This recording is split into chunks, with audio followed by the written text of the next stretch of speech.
peasant paint red. How I love it. It was beautiful. The boldness, the warmth of the color struck something deep inside me. They whispered to the very core of my being, dark, seductive, velvet of undervelvet pain and pleasure. It made feel alive, but it was rarely found pure and attached red. Its essence could only behold a fleeting glimpse. It always vanished before I could really appreciate that loveliness. Blossoms, rusty makeup faded, and the garments of passers-by were never the right shade. I hungered for something deeper, richer than just glimpse of beauty. It was when that something occurred to me, the color of fire, the passion of anger, of pain. It was also the color of blood.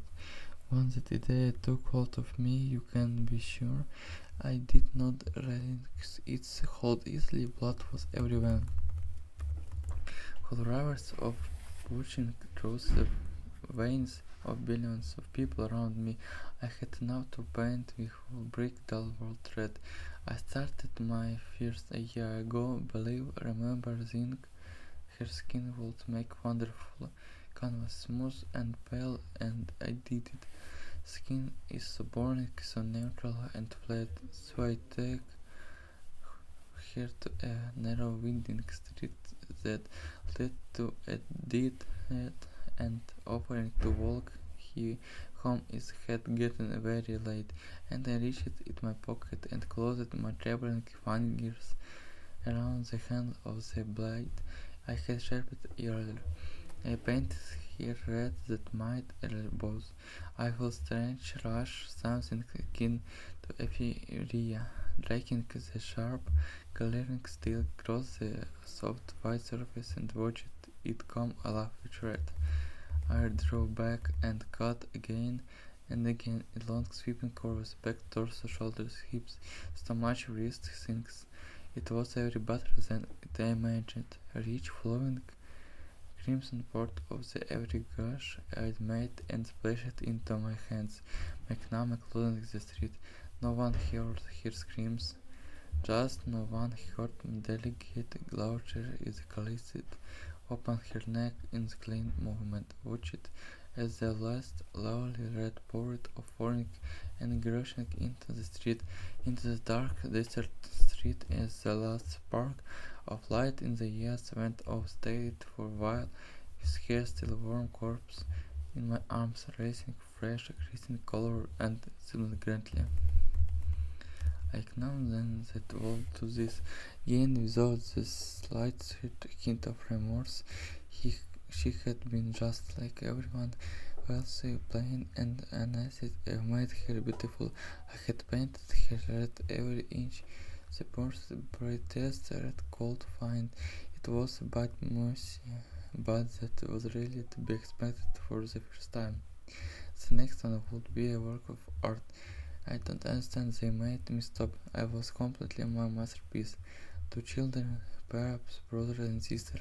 I planned to carve rose buds into their skin. I had gotten quite good at making various things and patterns, but they put beans on me and forced me into flashing, fighting going up my heart. Work with ugly patches, cotton, and asked me questions I didn't understand. They called me a physical patch, a murder, a lunatic. They took my knife away. I was only artist. I tried to explain. My blade was my paintbrush. The wood was my canvas. Its people my ink.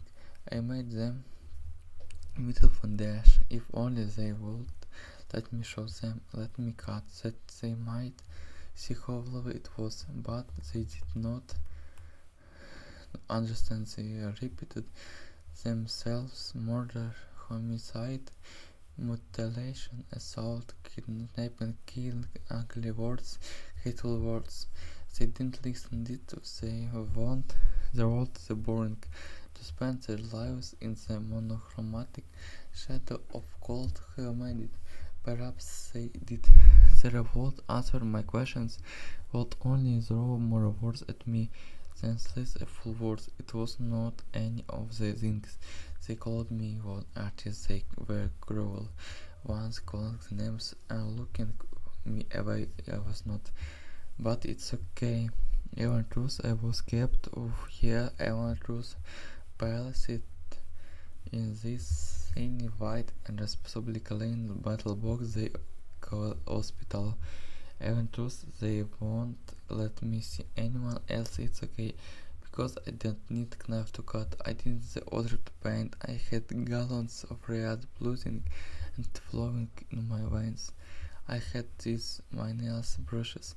There was the hospital room, clean, stark, would make a perfect backdrop.